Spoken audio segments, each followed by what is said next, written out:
चाहिँ यो ठाउँमा आइपुगेको छु। सब तपाईहरुले यो ठाउँ चाहिँ ट्याक्क हैन यो शिव भाइरल डाँडा भन्छ यसलाई। यसरी युट्युबतिर टिकटकतिर लगभग फेसबुकतिर इन्स्टाग्रामतिर देखेकै हुनु होला हैन।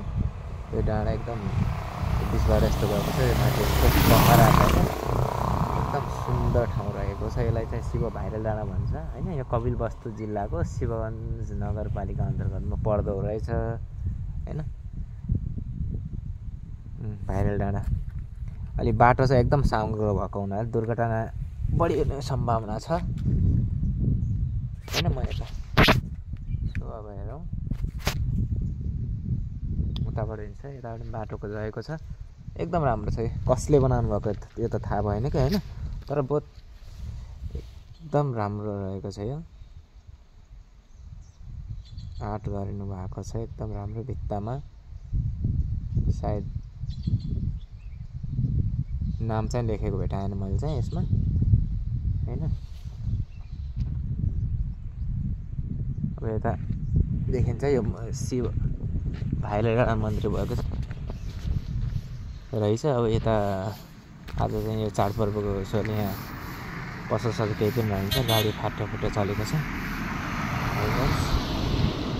एकदम राम्रो स्थल छ। एकदम राम्रो स्थल रहेको छ हैन। यहाँ अब देख्न सक्ने चाहिँ शिव भाइरल डाँडा मन्दिर शिवराज नगरपालिका कपिलवस्तुमै पर्दो रहेछ। यो मलाई यो कपिलवस्तुमा पर्छ जस्तो त लागेको थिएन। मलाई अर्को खाँची हो कि जस्तो लागेको थियो, त कपिलवस्तु रहेछ। अब यता यहाँ नाग हुन्छ, नाग देवता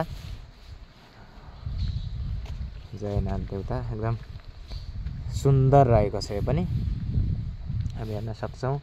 यो सानो ठाउँ छ, एकदम सानो छ। यो बिचमा यत्रो पहरा छ हेर्न सक्छौँ हामीले हैन। उता पनि पहरा छ, बिचबाट सडक लगेको रहेछ। यता अब यो महेन्द्र हाइवेमै छौँ हामी। महेन्द्र राजमार्ग अन्तर्गतको यो कपिलवस्तु जिल्लाको शिवराज नगरपालिका पर्दो रहेछ। सम्बल हामी हेर्न सक्छौँ यता हैन। एकदम रमणीय स्थल रहेको छ। काम पनि चलिरहेको रहेछ। ल यहाँ नाग हुनुहुन्छ, नाग देवता दर्शन गर्नु होला सबैजनाले। एकदम यहाँ शिवलिङ्गहरू रहेका छन् हामी हेर्न सक्छौँ। कपिलवस्तु यहाँ कसले निर्माण गर्नुभएको नाम सहित त्यहाँ शिलालेख गरिएको रहेछ। यो चाहिँ भर्खर बनेको थियो। 22/4 महिना 13 गते नै बनेको रहेछ हैन। भर्खर 5 महिना 3 गते बन्दै गरेको रहेछ। यो म अस्ति नआउँदा थिएन, यो आज चाहिँ यो बन्दै गरेको रहेछ क्या। मलाई पनि खुसी लाग्यो। गाडी बर्खामा आउँदाखेरि यो थिएन, अहिले चाहिँ बन्दै गरेको रहेछ। त्रिशुल पनि साइडमा छ हैन। यो सन्न फन्न घुमेर बाटो एकदम यता पनि जङ्गल हेर्न सक्नुहुन्छ। यता एकदम जङ्गल छ, यता बाटो जङ्गल हैन। झन्डाहरू विभिन्न गाडिएका छन्। यहाँ डमरू पनि रहेछ हेर्नुहोस् है। अहिले टाढाबाट म देखाउँछु है, एकचोटि टाढाबाट देखाउँछु म। यतातिर गएर टाढाबाट एकदम राम्रो छ। यताबाट निस्किने बाटो पनि छ फेरि। एकदम यो बिचमा यो भीमकाय चट्टान रहेको छ बिचमा। सायदमा यो हाम्रो नाग देवतालाई चाहिँ गर्न यात्रा सफल होस् तपाईहरुको हैन भन्दै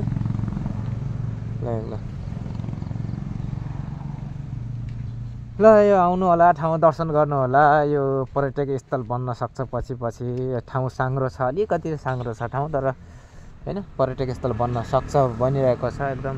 अहिले टिकटक अहिले मान्छेको कम अलिक बिहानै भएको हुनाले अहिले मानिसहरू छैनन् अहिले हैन। दिउँसोतिर गाडीबाट झरेर एकदम भिडभाड हुने गर्छ यहाँ।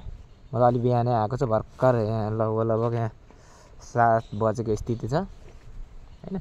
नत्र यो मानिसहरू टिकटक बनाउने गर्ने एकदम घुइँचो हुन्छ यहाँ हैन। यहाँ पसलहरू पनि त्यो सानो अहिले त पसलहरूको अवस्था छैन। यो चाडपर्वको कारणले होला पसल नभएको हैन, तर ठिक छ यहाँ एकदम।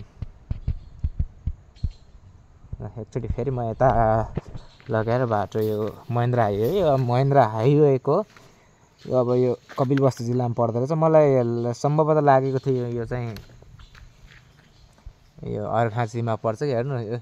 यता चट्टान यो बिचमा एकदम ठुलो रहेको छ।